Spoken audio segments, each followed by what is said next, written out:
The title of the book, Government Must Not Do Anything for Anybody, is much misunderstood, but the contents and context of the book are as clear as a bell.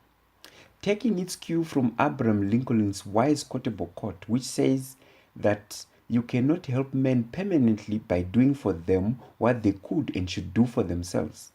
This very insightful and thought-provoking book is all about delineating those things which government must do for people and those things which the people themselves, both as communities and individuals, must do for themselves. It also clearly spells out how these things can be done. Ronald Reagan once said that government's first duty is to protect the people and not to run their lives. Thomas Jefferson said that the care of human life and happiness and not their destruction is the first and only object of good government. While recently Narendra Modi simply said that the government's job is good governance for everybody. All these three great statements ring true of the purpose of government. As to how government can achieve its purpose, nobody says it better than Emile Lahoud, who emphasized that democracy, good governance, and modernity cannot be imported or imposed from outside a country. Or better than Hubert Humphrey, who observed that the impersonal hand of government can never replace the helping hand of a neighbor. So in short, the purpose of government is to enable people to run and enjoy their own lives in the best way they want to and know how. What does this really mean? The book, Government Must Not Do Anything for Anybody, written by Dr. Cleopas Banda, contains that the challenges which we have with our governments today emanate from the fact that we all have wrong perceptions and expectations of our governments. We expect government to do everything for us. We expect government to dish out free or cheap things to us, especially basic or essential services. We expect free housing, education, electricity, water, sanitation, medicines, food, transport, land, and even free money, cash from government. It is these unrealistic perceptions and expectations of our governments which have spoiled or damaged our relationship with them.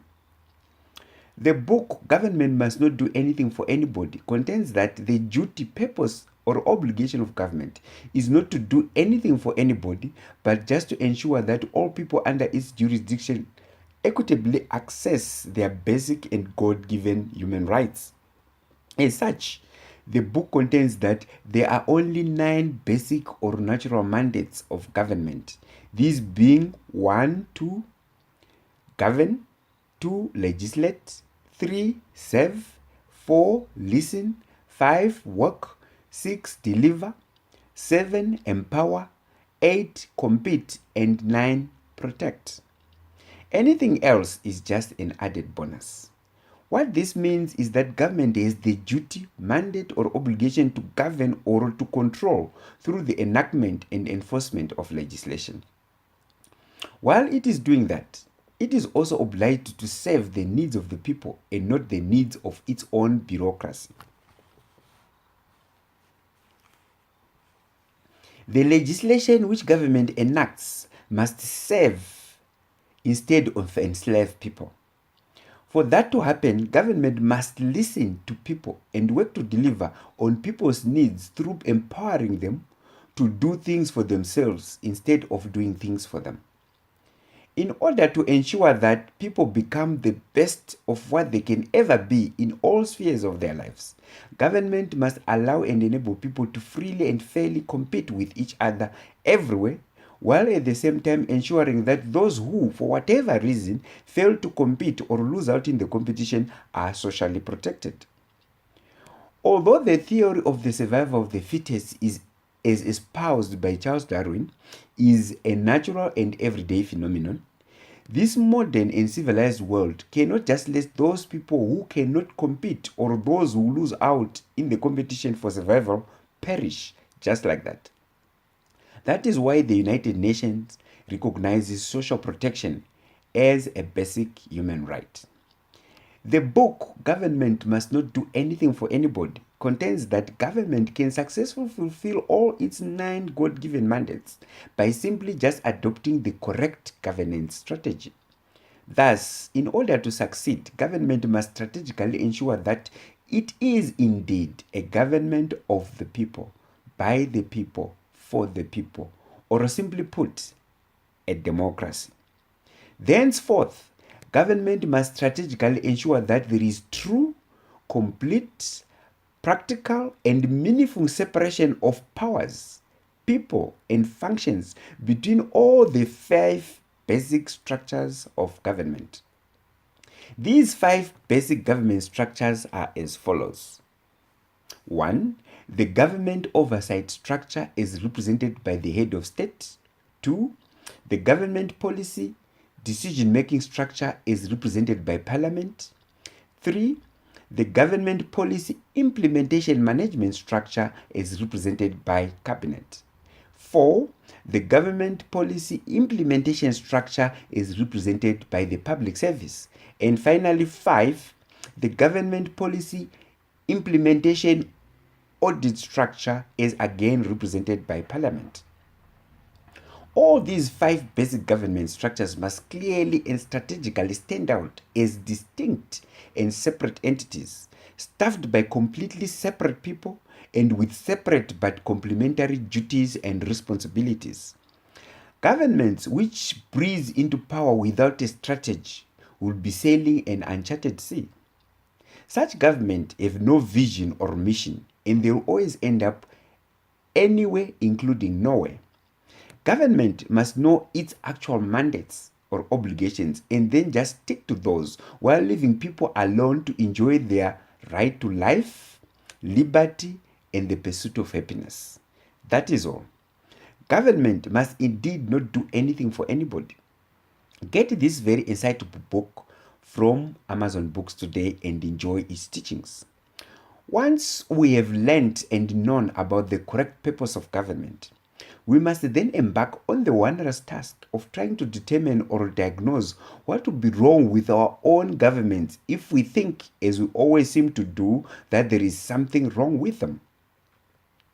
There are many things which could be wrong with government, and this book, in its conclusion, points out almost all of them. The first thing which could be wrong with government may be the way it came into power. Good governments come into power by way of the unfettered, freely and fairly expressed will of the governed people themselves, regardless of how exactly that is done. Coerced, threatened, forced, cheated, or stolen will of the people does not augur very well for good governance. The next thing which could be wrong with government after the way it came into power could be in the structure and function of government. A structure goes hand in hand with function because the structure must be appropriate for its given functions in order for it to work properly, efficiently, and effectively. We have already talked about the 5 basic structures of government and the absolute need for there to be complete and practical separation of powers and people between them, so there is no need for us to repeat that now. As far as functions go, we also have already indicated that the basic mandate of government is just to enable and empower people to freely and equitably enjoy all their basic and God-given human rights. All of them. So, just look around where you are, ladies and gentlemen. Are your own expectations about your own government correct? Is your government adequately taking care of its natural duties and obligations to govern, legislate, serve, listen, work, deliver, empower, compete, and protect? Are you doing your part to meet it halfway? Do not expect to be spoon-fed by government. While you must rightfully expect government to do its own bit, you must also go out there and play your full part in it. You are the one who must do things for yourself with the help of your government. Your government must not do everything for you while you just sit back and do nothing. That is not the way it works. In fact, government must not do anything for anybody. Please go out and buy this innovative book, which was written by Dr. Cleopas Banda. Both electronic and hard copies are available online at Amazon Books. Thank you.